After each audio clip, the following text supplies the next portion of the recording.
complete purge of Pentagon leadership, including firing all four-star general officers and senior career civilian employees. This gives me concern that you have a misguided and biased view of the military and civilian workforces you would oversee. Our service members and their families and the civilian employees who support them come from all backgrounds and political persuasions. They come from every state and territory in the Union. If confirmed, you would need to serve all members of the Department of Defense and their families, not just those who you agree with politically. Your public record and past performance in the Pentagon do not inspire confidence in this regard. I would ask that you explain why service members and civilians who do not share your political opinions can trust that they will not be targeted under your tenure. Similarly, after being pressured by Elon Musk and the so-called Department of Government Efficiency, Secretary Hegsteth recently announced a plan to fire 8% of the entire defense workforce, as many as 75,000 workers across the country. Mr. Tata, if confirmed, you will be responsible for managing the fallout from these personnel cuts. At a time when we face unprecedented threats from China, Russia, and other adversaries, you will need to find a way to balance these reductions while also ensuring the department has the resources it needs to adequately support service members and their families. I hope you can explain to this committee how you intend to resolve these contradictory demands while ensuring the Department of Defense accomplishes its mission. Ms. Sutton, I welcome your nomination to be Assistant Secretary of Defense for Cyber Policy. If confirmed, you would be the second individual to hold this position, as it was created in the fiscal year 2023 National Defense Authorization Act. You are well qualified for the role, given your extensive experience with U.S. Cyber Command as a professional staff member of this committee and as an engineer at Sandia National Laboratories. When the committee created the ASD for Cyber Policy, we intended for this position to provide service secretary-like functions for U.S. Cyber Command, mirroring the current relationship that exists between Special Operations Command and the ASD for Special Operations and Low-Intensity Conflict. If confirmed, it will be important for your office to not only support Cybercom's growth, but also to maintain strong civilian control and oversight of the command. I would like to know how you plan to work with Cybercom and the Department of Defense broadly to better support the cyber workforce and improve cyber acquisition functions, including your objectives following completion of the ongoing Cybercom 2.0 review. I would note that I'm extremely concerned by President Trump's recent dismissal of General Timothy Hawk, who served as the commander of Cybercom and director of the National Security Agency.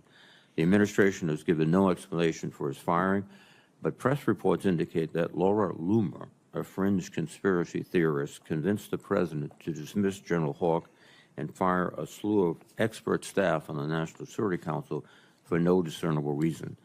The administration has not selected a new Cybercom commander, and it's unclear if there's any sense of urgency to fill this position.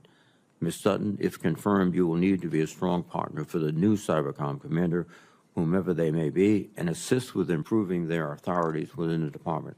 And I would like to know how you plan to address these challenges. Thank you again to our nominees, and I look forward to your testimonies. Thank you, Mr. Chairman. Thank you. Thank you, Ranking Member Reed. And now we will move to the opening statements of our nominees.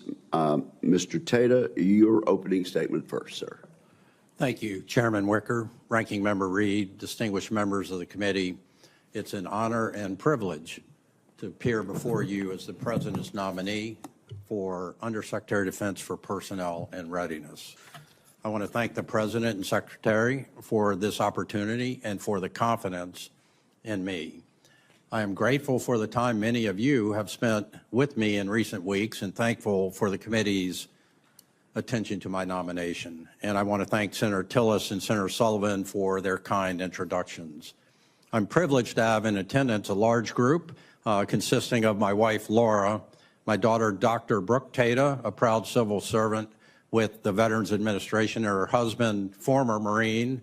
There may not be such a thing, but Army National Guardsman Sergeant Peter Dominicis, my Naval Academy graduate brother, Bob Tata, and his wife, Virginia State Delegate Ann Farrell Tata, who is a Navy wife and mom, my niece, Peyton Tata Takis, and her husband, Commander Rafe Takis, and Tinsley, their daughter. And Rafe is an active duty E-2D Hawkeye pilot. My niece, Riley Tata, and her husband, Albert. My sister, Kendall, a Virginia school teacher of over 40 years. My mother-in-law, Helen Fahey, a former U.S. attorney for the Eastern District of Virginia for 8 years. My father-in-law, Kevin Fahey, my brother-in-law and his wife, Jonathan Fahey, and their son, Garrett.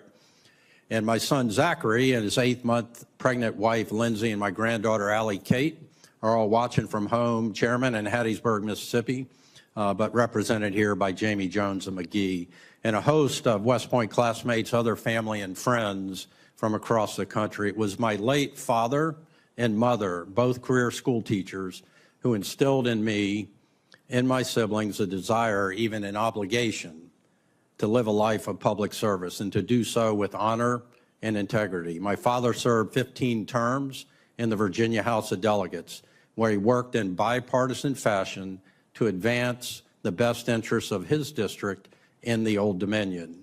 If confirmed, I will work in the same spirit of relationship building and bipartisanship. My own life as a public servant began with a 28-year military career, including commands in the 82nd Airborne Division, where 2-hour recall and 18 hours to wheels up were the readiness standard.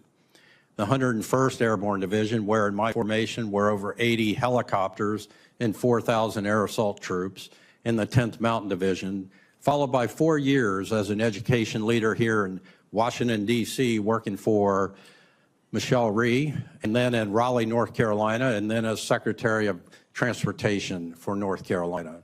Having participated as a soldier in planning and executing training, operations, exercises, and/or combat in the Republic of Korea, the Philippines, Haiti, Panama, Bosnia, Croatia, Hungary, Kosovo, North Macedonia, Iraq, and Afghanistan, my experience has well prepared me for continued service to our nation.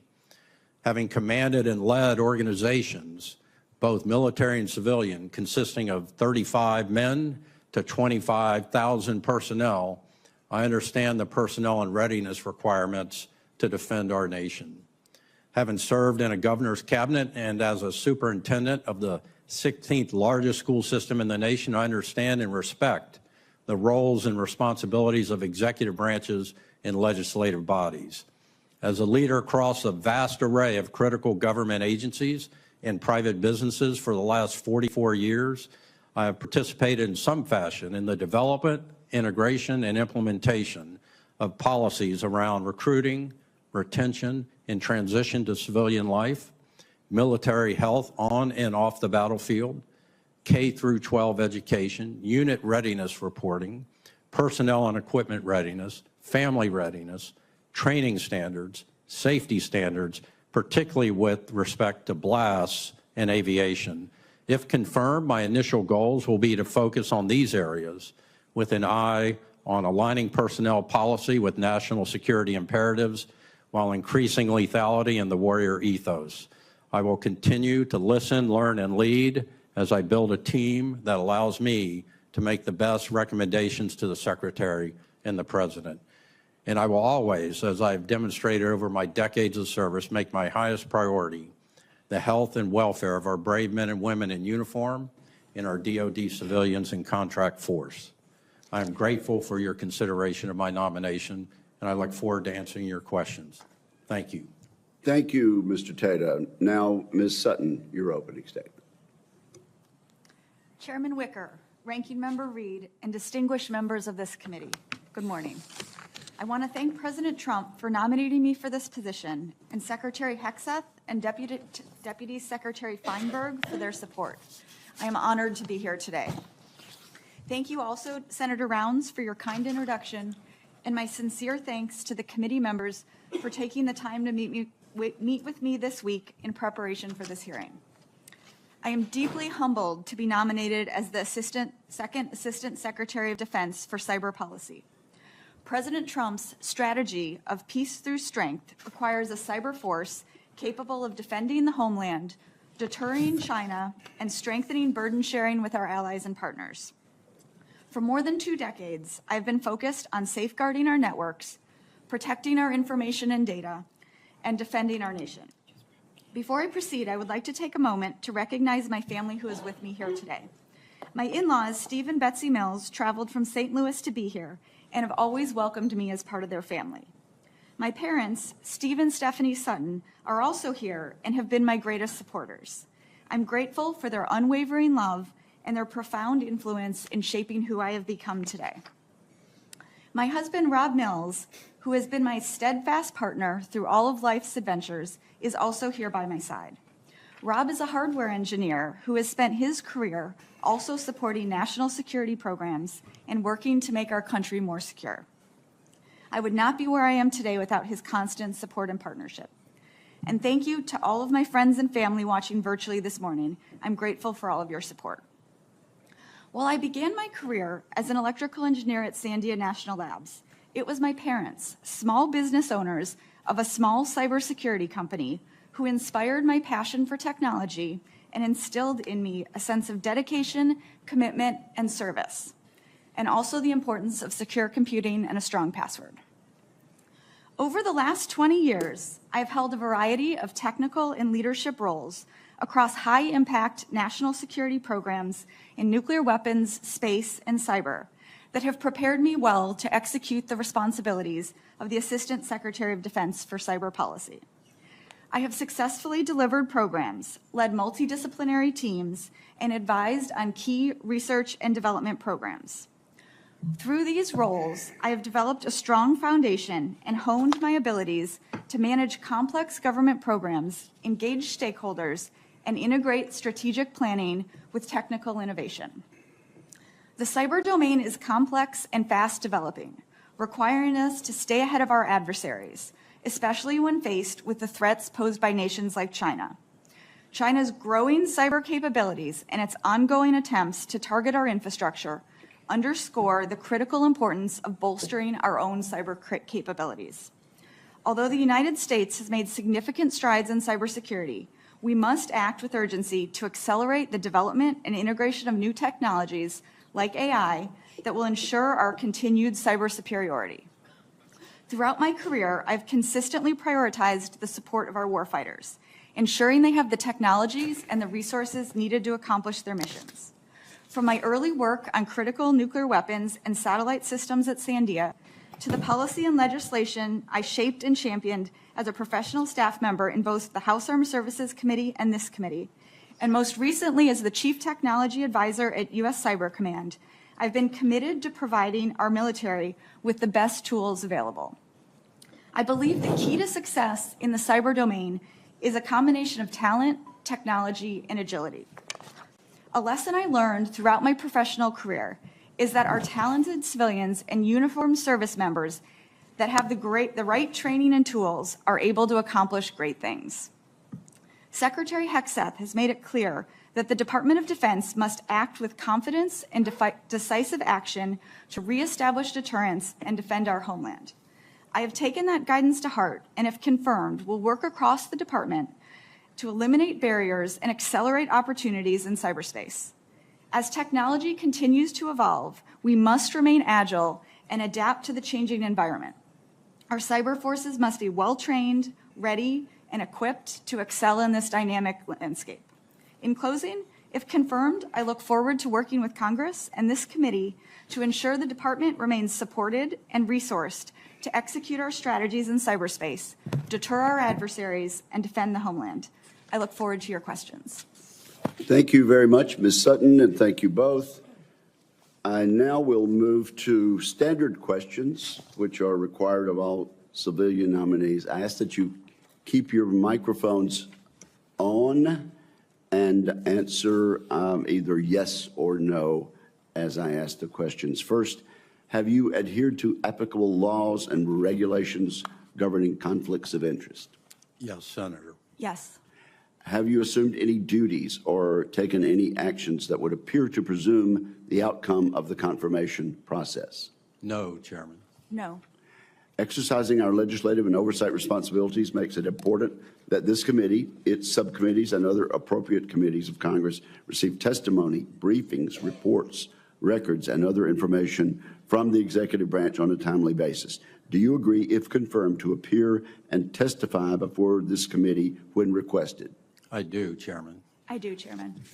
Do you agree to provide records, documents, and electronic communications in a timely manner when requested by this committee, its subcommittees, or other appropriate committees of Congress, and to consult with the requester regarding the basis for any good faith delay or denial in providing such records? I do, Chairman.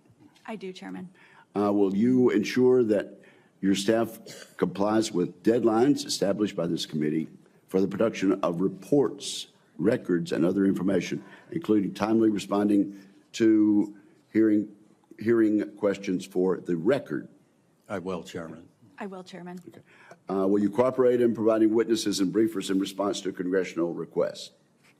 I will, Chairman. I will, Chairman. Will those witnesses and briefers be protected from reprisal for their testimony or briefings? I will, Chairman. I will, Chairman. Okay, now we have completed the required questions, and now we will move to a series of questions, and each senator will be allotted 5 minutes. Mr. Tata, let's talk about recruiting qualified candidates for the military. Nearly 1/4 of soldiers recruited in 2022 failed to complete their initial contracts. These were supposedly qualified. They came into the service and did not complete their contract. There is a program in the Army known as Future Soldier Preparatory Course, FSPC, to help prepare people that are not qualified to come in and participate. The data shows that fully 1/4 of FSPC attendees don't make it the whole 24 months of service. They failed to complete their requirement, and that's compared to 17.5% of recruits that do attend. So this is of questionable success so far, shall we say. How are we going to mitigate this? Is it true that, to your knowledge, we're doing a little better right now, but how can you answer the real concerns about the overall quality of recruits entering the service, as well as their ability to meet their contract? Chairman, thank you for that question. Right now, recruiting and retention are surging, and so I would like to lay that out. But to your point, we have 1 in 4 military-age men and women that are even eligible to join the service because of medical disqualification or other types of disqualifications. And so to ameliorate that system or that issue and to better get after and recruit young men and women, I think we need better access to high schools. And I think we need other programs like the one that you're talking about that can help onboard and train and get the ethos, the warrior ethos, the ethos of service penetrating down to the high school level. I saw this as a school leader of 24 high schools in Raleigh, North Carolina, bringing in JROTC, which I know is not a recruiting tool, but also using other programs to help recruiters access high schools. I think it's one of the key elements. Let me interject there. It's not a recruiting tool, but it is a citizenship builder for sure, is it not? Absolutely. Creating citizens that understand the Constitution, that understand that we are a proud nation, I think is part of building that ethos that is we are trying to capture in the Department of Defense. We may ask you to expand on that on the record, but let me say that this committee in recent NDAAs has required the department to have more units of junior ROTC at high schools across the country, and we mean for that to be followed. Now, Ms. Sutton, how do we rank? How do you think we stack up against the axis of aggressors that we face in terms of cyber superiority? Senator, as I have watched the domain evolve over the last decade, it is very clear that our adversaries are becoming not only increasingly capable, but also increasingly aggressive in the domain. With regard to China, how do we stack up? Ahead of them? The United States maintains the most capable cyber force in the world and continues to evolve the skill sets of our very talented men and women in uniform, as well as the civilians and contractors that support them. Who's gaining the fastest? Russia, Iran, North Korea, China? China has grown immensely in size and is aggressively looking at adoption of technologies like artificial intelligence to scale their capabilities. However, the United States has taken a lead, and we still maintain some of the best technical talent in the world that are developing these technologies and the talent within our workforce to rapidly adopt that. If confirmed, I look forward to making sure that we have all the right policies in place and resources so that we can continue this path of maintaining our superiority. All right. Well, thank you very much. There'll be further questions from me. Senator Reid, you are now recognized. Well, thank you very much, Mr. Chairman. Thank you for your presence here today. Mr. Tata, following President Trump's election, you called for a purge of Pentagon leadership, including firing all four-star general officers and senior career civilian employees.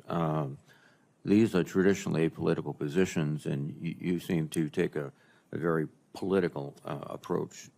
In fact, significant firings did take place. The chairman of the Joint Chiefs of Staff, the lawyers in the Departments of the Navy, Air Force, and Army, the Inspector General was fired.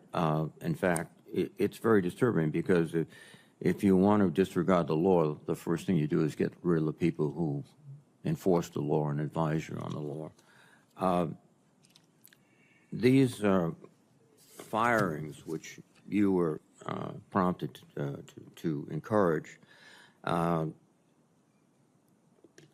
they caused us distrust and turmoil within the department? Senator, or Ranking Member, could you ask that last question? I had a hard time hearing you. I apologize. Do you think this pattern of firings and of talking about the loyalty at all to the president, not to the Constitution, causes problems within the military? Ranking Member, thank you for the opportunity to have this conversation.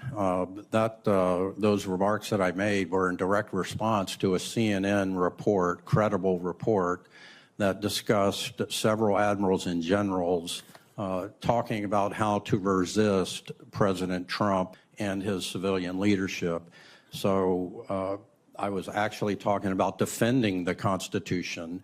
The admirals and generals don't get to choose which lawful orders that they follow. The admirals and generals work for the civilian leadership, and that civilian leadership is codified in Article 2 of our Constitution. And so I found it disturbing, to say the least, that we had admirals and generals reported by CNN discussing resisting the president's vision and directives, lawful orders.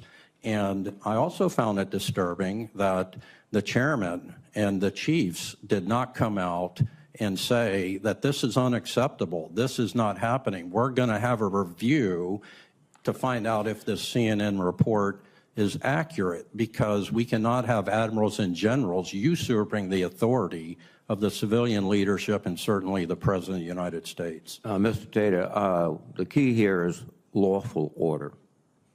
And actually, the CNN article, quote, Pentagon officials are holding informal discussions about how the Department of Defense would respond if Donald Trump issues orders to deploy active duty troops domestically, which raises significant questions of the legality of that, and fire large swaths of apolitical staffers. The situation here, and it's still very realistic, is whether the president will ask the military to follow unlawful orders. You have someone who's just said recently he may or may not use due process, which is a constitutional right for every person in the United States. So if we're not having a serious discussion about whether officers will follow unlawful orders, I think we're failing ourselves. Let me quickly change the subject in that you are responsible for the Department of Defense education activity. They have announced banning books throughout the DoD education system, including To Kill a Mockingbird. Would you urge that To Kill a Mockingbird be prevented from being used in a school? Ranking Member Reed, my experience as an education leader is that students need access to a full range of viewpoints and opportunities to read, and if confirmed, I look forward to getting into the DoDEA and understanding what the media centers have in there and what they don't have in there. You're probably aware of the fact that when Secretary Hegseth was in Germany, there was a demonstration on post by parents objecting to these purges of books. In fact, I was astounded because that's the first. I would never conceive of a defense secretary being protested at all on a military post. But the other thing, too, is I think which is involved in this issue of To Kill a Mockingbird is the only conceivable reason that I could think anyone suggests should be taken off the shelves is that it does reveal aspects of racial discrimination in the United States, and this whole effort to erase our history is very disconcerting. And I would hope, as you suggest, that you would go back and look very carefully at these banned books and banned programs and banned everything else, because erasing history is not going to be a strength for our military services. Ms. Sutton, I have questions in writing for you. Thank you. Thank you. And Senator Cotton, you're next. Mr. Tata, you mentioned that the recruiting and retention crisis has improved somewhat over the first 100 days of the Trump administration, and that credit to the President, to the Secretary of Defense. It's still not quite where we need it to get, though, after years of decline under President Biden. One thing that I think has been a challenge is that we're not fishing in a big enough pond. The military often cites the standards that exclude many, maybe most young Americans from service, like academic standards, health conditions, and other requirements. Obviously, some of those are serious. We can have people with serious psychiatric illnesses or academic deficiencies in the military, but I do think we've gotten a little bit too strict on these things, especially in certain anecdotes I've come across or members of this committee have as well. You know, a young man who was prescribed antidepressants when he was in his early teens because his parents were going through a divorce and hasn't been on them for 6 or 7 years, or someone who maybe injured a hip or a knee playing junior high sports and 6 years later is disqualified from the military because of that, after which they continued to play sports at the high school level as well. Do you agree that we should try to find ways to expand the eligibility pool so our recruiters can be fishing in a bigger pond? Senator, I do. Yeah, thank you for that. One challenge here is the Genesis program, which I know has done a lot to help our military get a better picture and catch all of the records that recruits have. But also, I do think by exposing some of these things that are fairly trivial or very old and haven't led young men and women from leading a full and complete life that take them to service, is that it makes it harder for them to get in, and the waiver process is very complicated. Do you think we need to take a look at pushing that waiver authority down, pushing it down into the chain of command and recruiting battalions to make it easier for people with these conditions that clearly don't impair their military service to get promptly onboarded into the recruiting process and then ultimately into basic training, so they're not sitting on the sidelines for 60, 90, 120 days and finding other jobs elsewhere? Senator, I do. Anything we can do to speed up that process is good. I think. And then finally, some of my old friends who have served in recruiting battalion headquarters speak of the doctors at the MEPS around the country as seemingly being paid on commission by how many recruits they can disqualify from serving.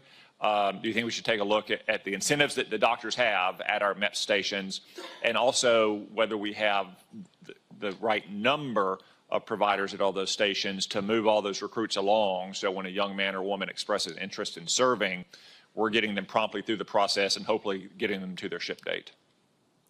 Yeah, Senator, I agree with you. Thank you. Ms. Sutton. 30 years ago, at the dawn of the internet, there was lots of rosy, optimistic thinking about how it was going to revolutionize the way human beings live, and we're going to connect the world, and there were going to be no borders or boundaries, and it was going to help us bridge our differences. And 30 years later, it certainly has done a lot to improve the way we live. It's kept families connected across long distances and helped people reconnect with classmates and get telehealth that they otherwise might not have been able to receive. But there's also a lot of things like sexual exploitation and money laundering and fraud on the internet as well. So is it safe to say, 30 years on, that human nature is the same wherever we find it, and the greatness and the frailties in the real world, human virtue and vice in the real world, we see reflected in the cyber world as well? Senator, I think that's a fair characterization. I think so too. So isn't it probably fair to say that strategic concepts like deterrence and escalation that operate on the real world battlefield also play out the same way in the cyber world? I couldn't agree with you more. And do you think we've done enough over the last 4 years to deter our adversaries like China and Russia and Iran and North Korea by being essentially in a defensive crouch in the cyber world and not developing offensive plans and capabilities that can hold at risk the things that they hold most dear? Senator, when I led a red team at Sandia, we had a common phrase that said, the defender has to be wrong every time. The adversary only has to be right once. I think that goes to show that while we need strong defenses, we are not going to deter the adversary with defenses only, and that if confirmed, I will work to strengthen our offensive cyber capabilities to ensure the president has the options he needs to respond to this growing threat. Thank you. I appreciate that. I couldn't agree more, and I think it's so vital that the world knows that whatever any country can do to us in the cyber world, we can do as much and more to them as well. Thank you. Thank you, Senator Cotton. Senator Shaheen. Thank you, Mr. Chairman. Mr. Tata, I appreciate the service that you and your family have provided to this country. I think you are rightly proud of that. I'm proud of the service that I and my family, my father, my husband, my son-in-law have provided to the country, the service that we provided to our communities. But while I appreciate your service, I don't appreciate your partisan tweets, your partisan statements on Fox News and other outlets. I don't think that's helpful to heal the divide in this country. I don't appreciate that because I'm a Democrat, you say that I would support Hamas or Hezbollah or Iran. I've spent my whole career in the Senate doing everything I can to fight Hezbollah and Hamas and Iran. And while we may disagree on how best to do that, I don't think we should question people's motives who are trying to serve this country. So I hope that Senator Tillis is correct, that you've learned from those past statements and how inappropriate and divisive they are, and that you're going to take a different approach if you're confirmed for this position. Senator, those were out-of-character comments. I regret making those comments. 5 years ago, I submitted an apology letter to this committee about those comments. I have 45 years of solutions-oriented leadership.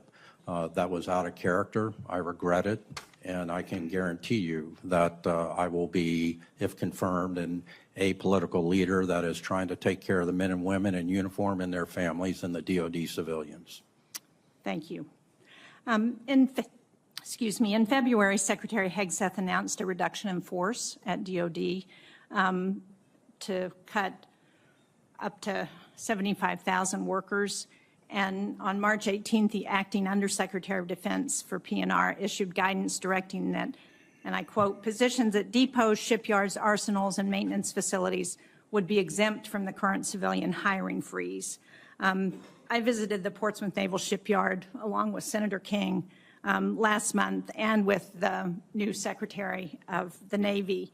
And we were informed that nearly 150 personnel have received initial job offers from the shipyard, but they haven't been able to begin their hirings because they've not been fully processed.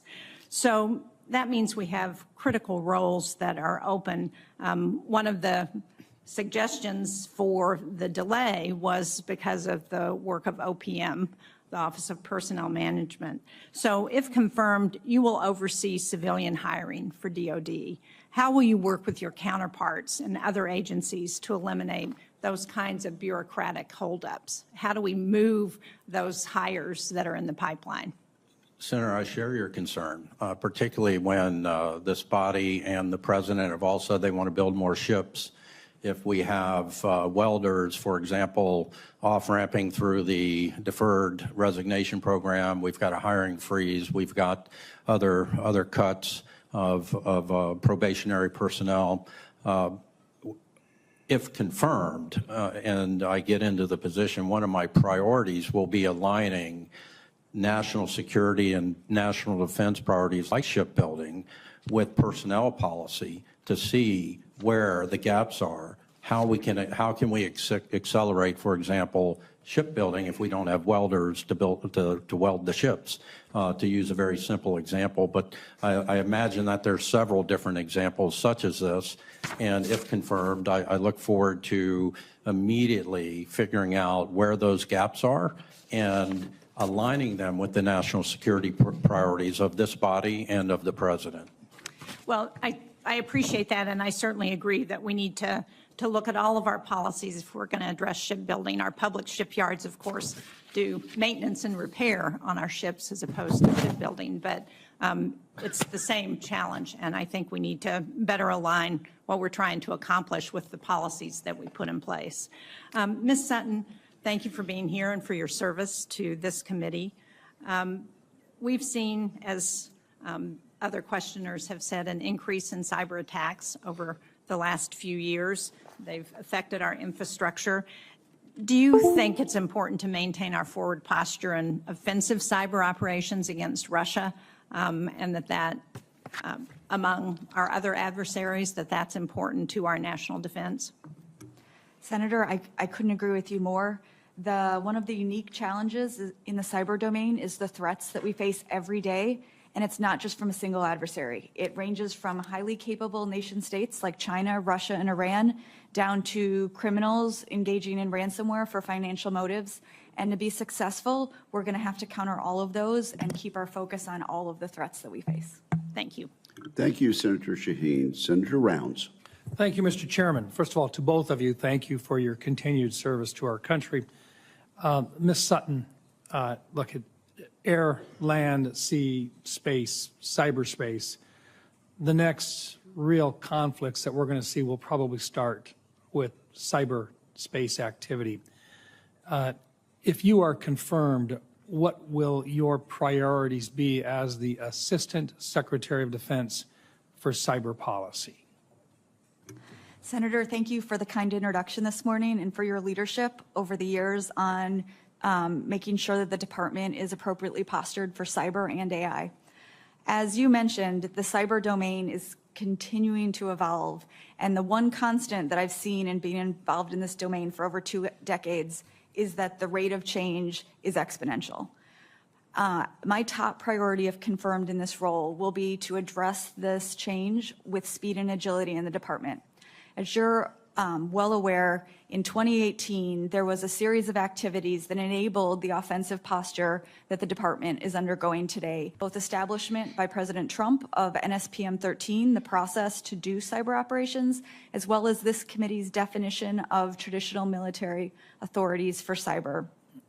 I believe we're at a point where we need to reevaluate those and make sure that we're postured to be able to respond to the increasing speed of cyber attacks and that we are able to address the incoming impacts of AI.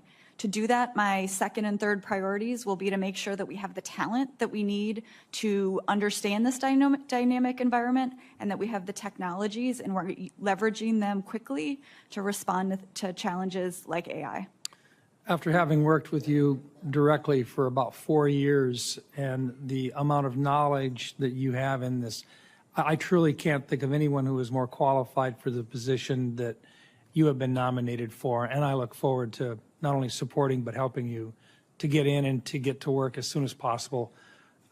Clearly, we need to be moving forward as quickly as possible with regard to our cyber capabilities, both offensively and defensively. And I thank you for stepping forward once again. Thank you. Mr. Tata, part of the opportunity that we have here is to ask questions regarding items of not only the regular Army, but also the National Guard. And I want to ask you a question about that, but I also, in listening to your comments earlier, I wanted to give you an opportunity to respond. I think the ranking member asked a very specific question regarding whether or not you felt that it would be necessary, or would you consider banning To Kill a Mockingbird? And I know that as we work our way through these processes, sometimes it catches a person off guard. I wanted to give you an opportunity. I think it was a pretty specific question by the ranking member, and I think if you are comfortable with your answer, that's fine, but I think that will become the headline of the day, will be that you did not specifically respond to that. I want to give you an opportunity to quell that, if you would like. Would you like to make anything absolutely. on that? I read To Kill a Mockingbird in high school, and I see no issue with To Kill a Mockingbird in schools. I'm not confirmed. I'm not in the position. I didn't make the decision, but certainly, if confirmed, I look forward to reviewing that and making sure that our students have access to a wide variety of materials that inform their learning. Thank you. I just wanted to give you that opportunity to perhaps clarify that answer. So thank you. It's a classic, and I read it, and my belief is that we should have To Kill a Mockingbird in schools. Thank you.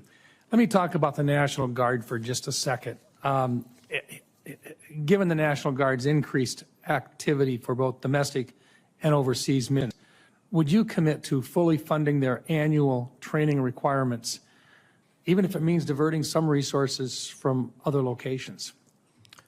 Senator, I think Reserve and National Guard training is paramount. I was Executive Officer, Vice Chief Dick Cody, 04-05, when we were deploying National Guard and Reserve to and from Operation Iraqi and Enduring Freedom.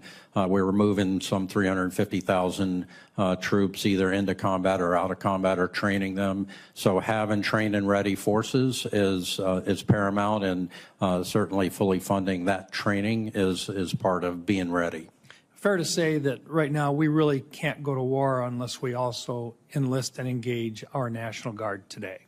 I think that's an absolutely accurate statement. National Guard provides the combat support capability. The Reserve provides that critical logistic capability. The total force is what makes us so lethal. Thank you. Thank you, Mr. Chairman. Thank you, Senator Round. Senator Hirono. Thank you, Mr. Chairman. Welcome to both of you and your families.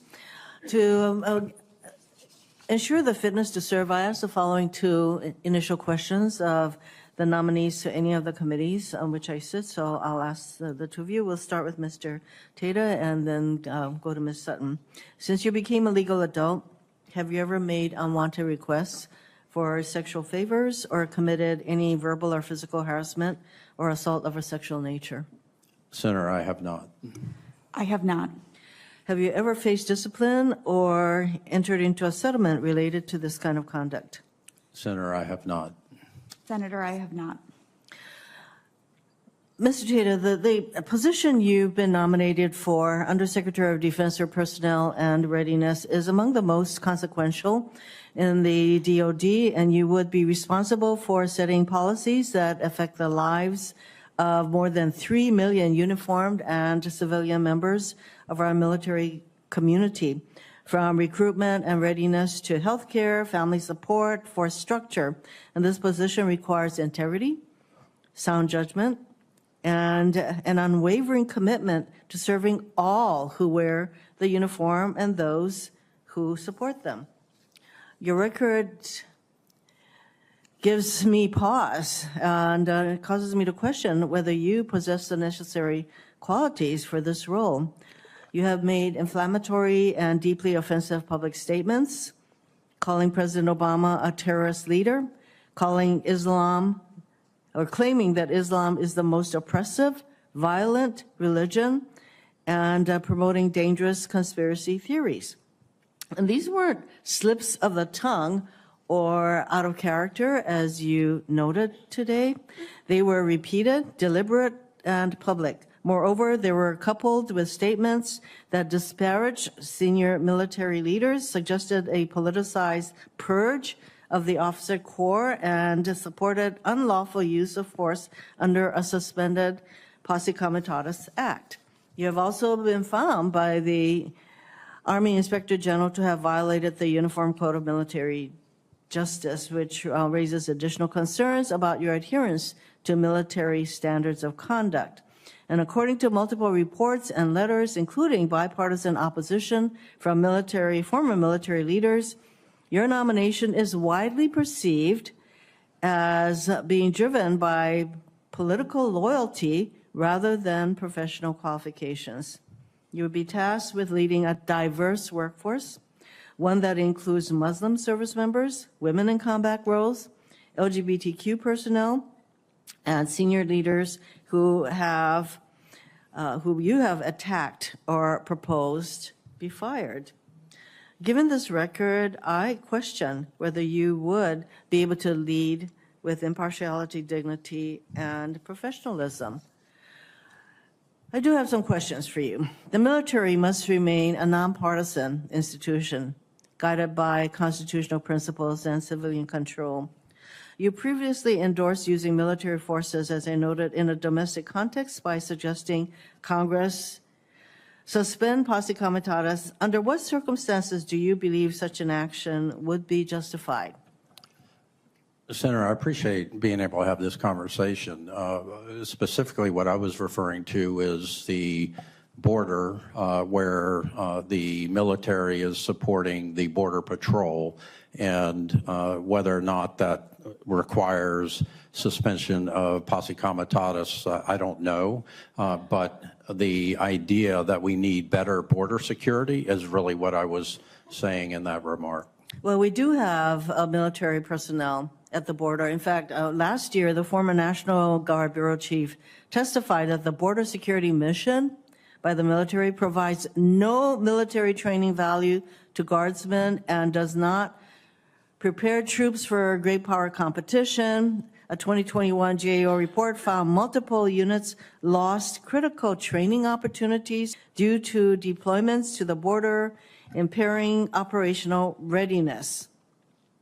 Wouldn't you agree, Mr. Tata, that sending thousands of troops to the border, not to perform military functions, they're performing civilian functions that one would hope that Homeland Security would be able to do, but wouldn't you agree that this kind of deployment and use of troops negatively affects our military readiness?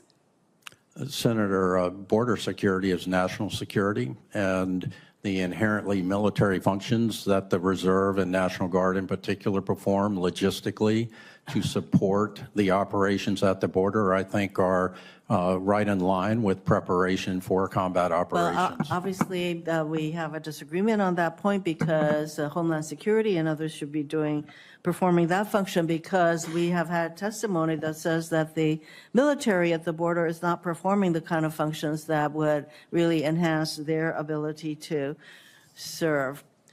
Thank you. You testified that you would comply with lawful orders? I'm sorry, Mr. Chairman.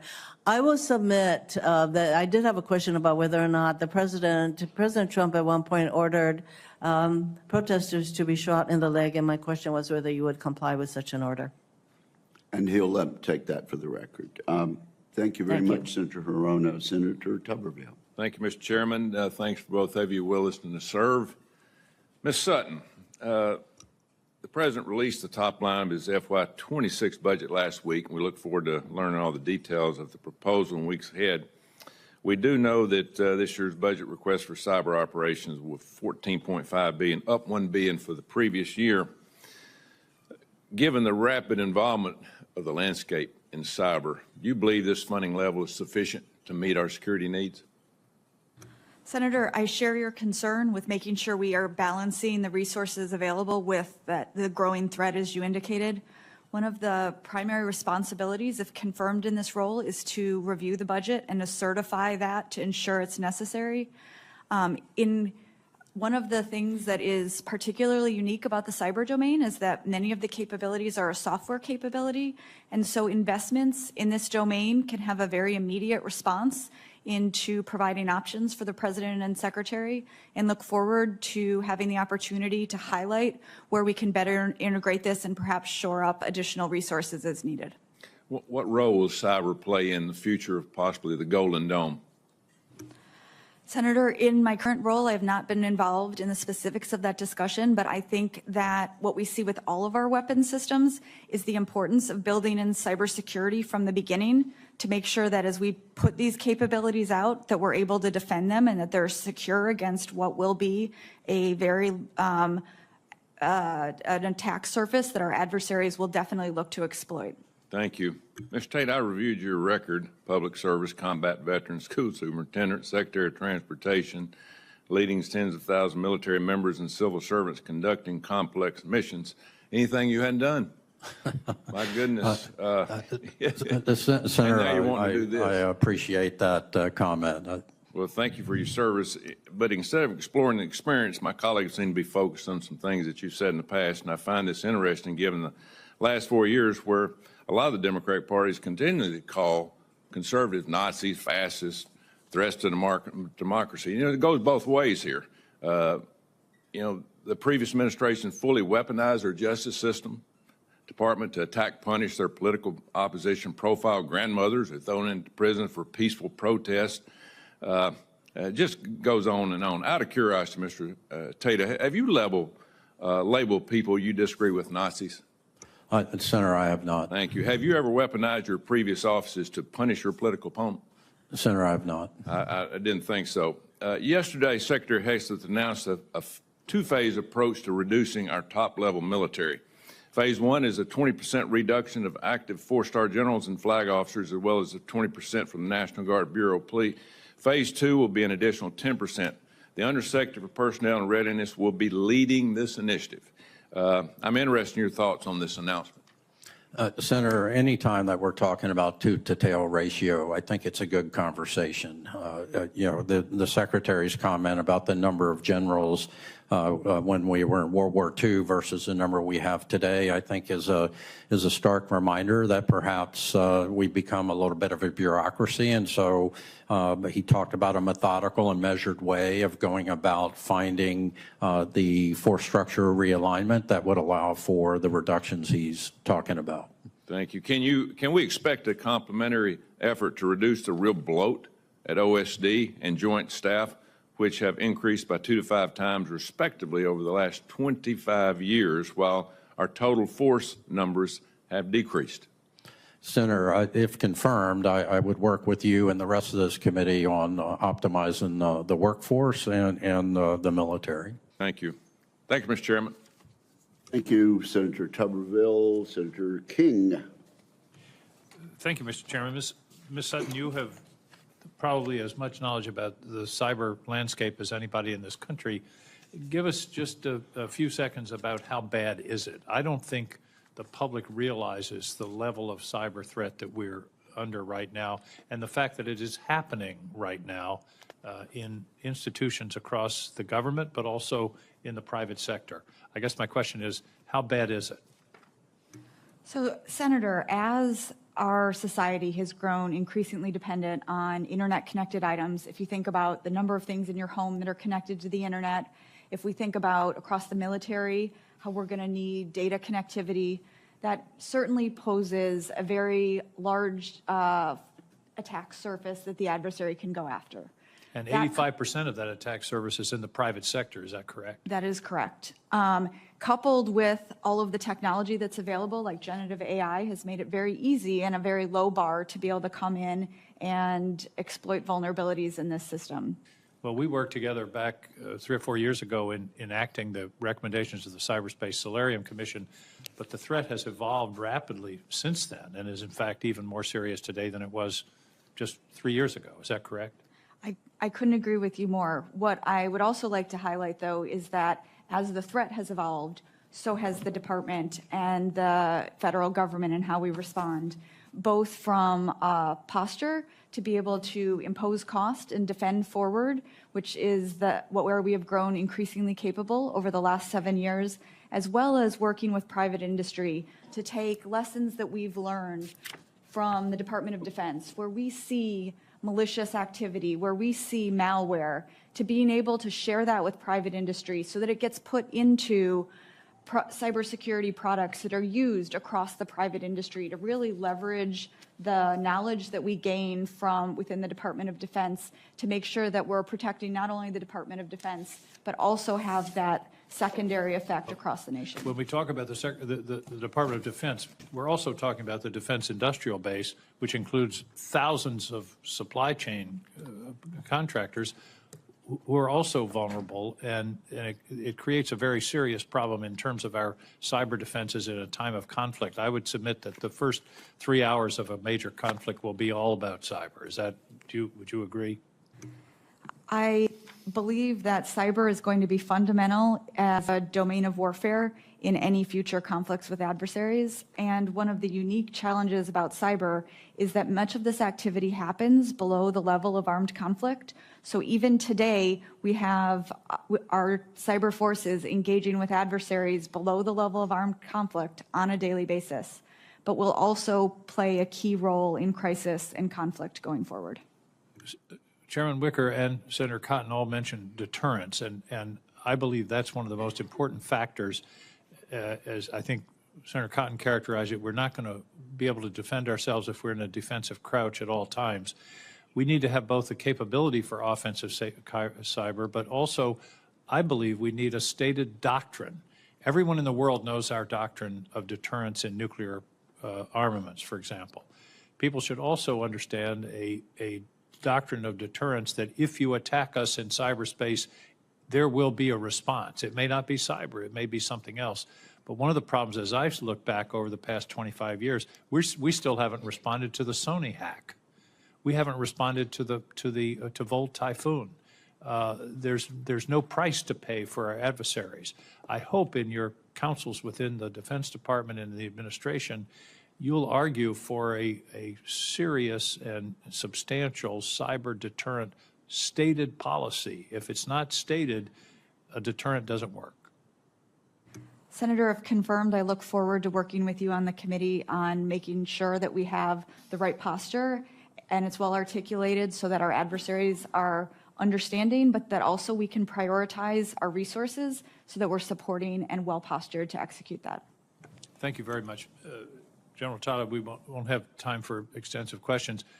This restructuring of the Pentagon, including an 8% reduction in staff, is something, if that's going to happen, my concern is that it happen in a more thoughtful and systematic way than what happened in some of the other areas of our government over the past 2 or 3 months. That kind of cut could either be increase efficiency or destroy morale and undercut the mission of the department. So that's going to be a major challenge, I think the major challenge that you face should you be confirmed in this position. Senator, if confirmed, I look forward to working with you in this committee on that, and I agree aligning personnel policy with the national security and defense strategies will become paramount to make sure that we don't have personnel gaps where we actually need trained and ready personnel, whether it's in the workforce or on the front line. Thank you. Help the people Thank you. making decisions know what they're doing. Thank you, Mr. Chairman. Senator Budd. Thank you, Chairman. And congrats to both of you all for your nomination, your willingness to serve. Ms. Sutton, I enjoyed our conversation in the office last week. And, we talked about the importance of attracting and retaining cyber professionals inside the Department of Defense. If confirmed, how will you ensure that our military maintains the most qualified cyber force? Talk about retention a little bit there, if you will. Senator, I also appreciated the opportunity to talk through some of these topics in your office last week. I appreciate you taking the time.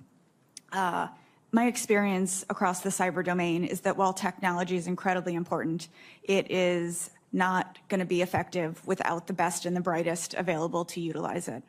And I believe that the department faces two challenges. The first is bringing them in, recruiting them, but as you mentioned, also retaining these talented individuals. And from my experience, some of our most talented operators and analysts at United States Cyber Command stay in the forces not solely for financial incentives, which is something we certainly need to work through to make sure that we're compensating our workforce for their skill sets, but also giving them the ability to stay on mission, to execute mission, and to defend our nation. That is what brings them into work every day. Many of them think about this 24 hours a day, work on hobbies at home, securing their own networks, and those are the people we really need to focus on bringing in, are those with that passion and just want to get on mission to help defending our networks. So if confirmed, I look forward to finding opportunities, whether it be finding training for them or just continuing to keep them doing their jobs to build and maintain the best cyber force that we can have. Well, if confirmed, I look forward to having those ongoing conversations. We've talked a lot about in this chamber, and I've heard some questions this morning about the growing cyber threat from adversaries like Iran, Russia, North Korea, and especially the PRC. So, Ms. Sutton, how does our military stay ahead? And this may be a bit of a recap, and you may feel like you're answering these ad infinitum this morning, but if you would recap for us a little bit, or anything new that you may have just occurred to you in this discussion about how we stay ahead in both defensive and offensive, and especially the offensive side. I heard my colleague mention that. Offensive cyber operations. How do we stay ahead there? I think there's a couple things that are going to be really important. Again, it goes back to talent, making sure that we have talented young individuals and empowering them to develop solutions against some of these challenging problems. But it's also going to be fundamental that we leverage the strength of the United States, which is our competitiveness and innovation in tools like artificial intelligence, and we make sure that we can bring those tools in and that our operators get a chance to use them. We often hear the term Valley of Death. I know we talked about that in your office last week. That's something that, as a committee member on the staff here, we heard that term on a daily basis. What I think is going to be important is figuring out how we actually solve that, which I believe is matching up the developers with the actual operators and analysts who will be using the tools to let them try it out before they bring the final product. We've had success in that at Cyber Command through a program called Constellation in partnership with DARPA, and I look forward to using that model, if confirmed, to be able to bring innovations from across industry and the rest of the innovation ecosystem in. You mentioned DARPA. We talked a little bit about DARPA last week. They've got a number of projects designed to improve cyber resilience. How would you propose working to scale those across federal government and across the DoD, moving from research projects to DoD-wide programs? I think it's going to be important to ensure that they understand what the true needs are of our warfighters and that we engage them in that process early, but also that we look at addressing some of the policy and the training that is going to be needed to allow our warfighters to adopt this technology correctly. The speed of technology is often outpacing the policies we have in place to utilize that technology. So, for example, in the case of artificial intelligence, we need to make sure we have the right policies for data and that it's responsibly used, but also that we are authorizing its use. So I just got back from Taiwan and the Philippines. How would you work with our international partners and our allies to boost their own cyber capabilities? There is a tremendous opportunity in cyberspace for us to share the burden of defending against what is a common global adversary. And the Department of Defense has many tools that we use, including our Hunt Forward partnerships, where we partner with foreign nations to identify malicious cyber activity on their networks and help them defend that, as well as defend the entire ecosystem. If confirmed, I look forward to making sure that we're continuing those and that they're prioritized to the President and the Secretary's priorities going forward.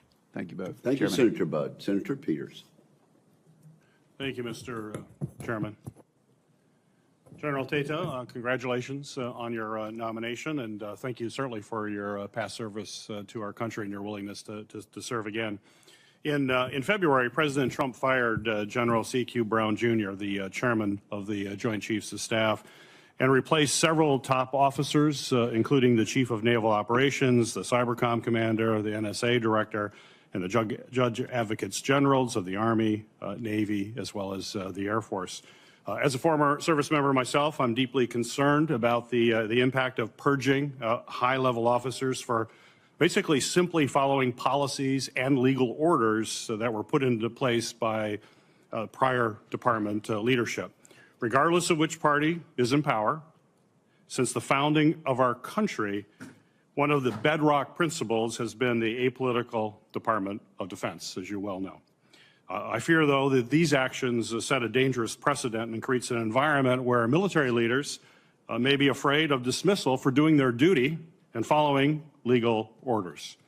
So my question for you, sir, is how important do you view a military officer's obligation to provide their best military advice, even if that advice contradicts what a political appointee may want to hear? Senator, that's paramount as part of a military officer's duty. So, but how can a senior officer provide this advice when they fear that they may be subject to loyalty tests or purge boards despite following legal orders given to them by previous leadership? Senator, I wasn't there. I wasn't involved in any of those. If confirmed, what I can guarantee to this committee is that I will advise the chain of command, the Secretary, the President, that on the hiring of personnel and the support of personnel that are in these leadership positions in a very apolitical and objective way. Would you ever support purge boards to remove military officers from their positions? Can you ask that question again, sir? Would you ever support a purge board that would remove officers that may have supported Senator, I would not support any kind of blatant purge. If an officer is not following the Constitution, has committed some kind of breach of his or her duty, then that should be investigated, and the investigation should tell us what to do. The Undersecretary of Defense for Personnel and Readiness oversees, as you know, policies that shape every aspect of the service member's experience. But unfortunately, though, many of these basic services impacting our troops are either substandard or under threat of getting worse, including things like health care, housing, child care for service members. So my question for you, sir, is if confirmed, you will be responsible not only for ensuring military personnel are supported on and off duty, but also protecting these vital benefits for their families each and every day.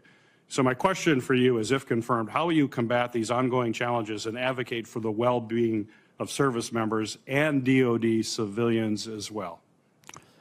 Senator, I think this is where my experience as a combat leader, as a DoD leader, even as a school system leader with aging facilities really comes to play. If confirmed, taking a look at the child care centers, the demand, what we're paying our child care providers, the defense commissary system, the post-exchange system, all those things that provide benefits to our families and our soldiers are so critical.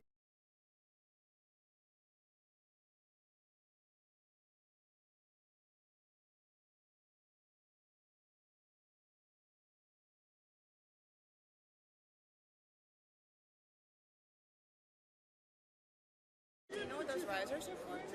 The what? I've seen those before. Here. How are they called? Risers. Risers? Yeah, those risers actually only exist during these times, like during Jubilee and stuff. Those are for journalists to get up there. It's not only that one. There's also another one there really close. Yes. Actually, during the funeral, there were was plenty of journalists up there. It happens only during these events.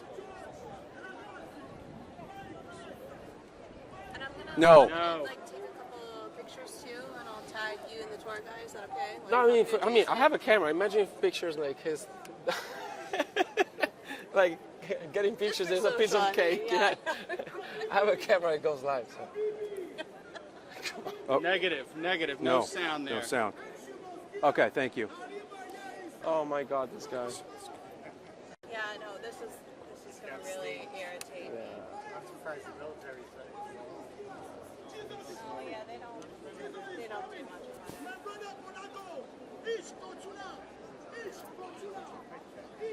No, yeah, exactly. Unfortunately, it's Look, one of the things that I love about Greenwich this is saying, place, please they're a power peaceful up. place. We are. and then we pan to Like, look how peaceful this guy is.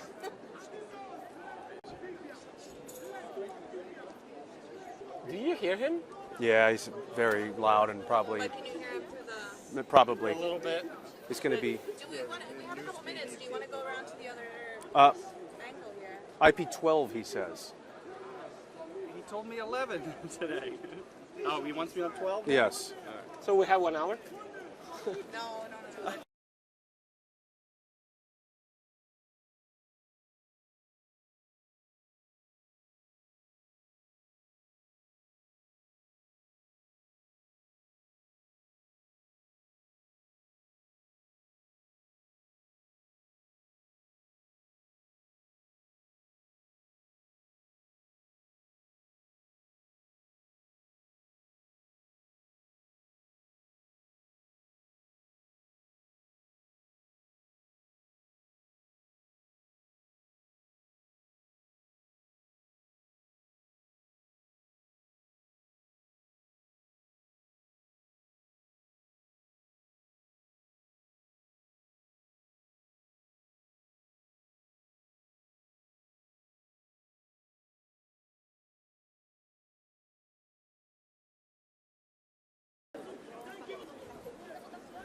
Well,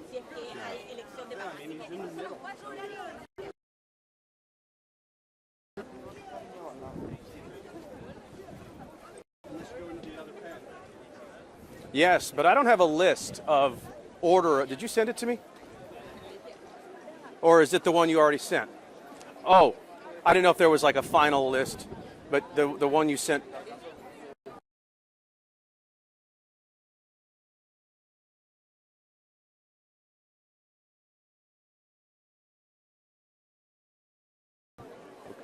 But if you ask for something, it's a complicated question.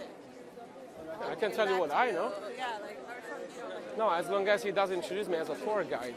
You know, because if he introduces me as a tour guide, then I'm like, I don't know, like, okay, from the tour guide, I'm a manager, the tour guide. they're going to put on the screen below your name. Okay. Yes. Yeah. What if I do like? Yes. Hello? Okay, I guess. Unless he follows us.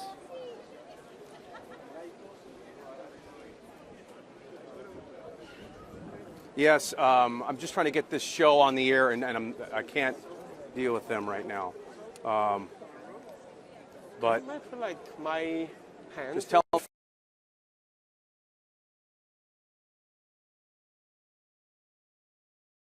Martinez, hi. We're about to do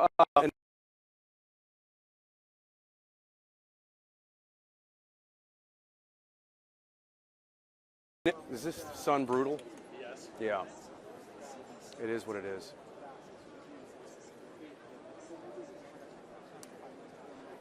Okay, another angle from the Vatican.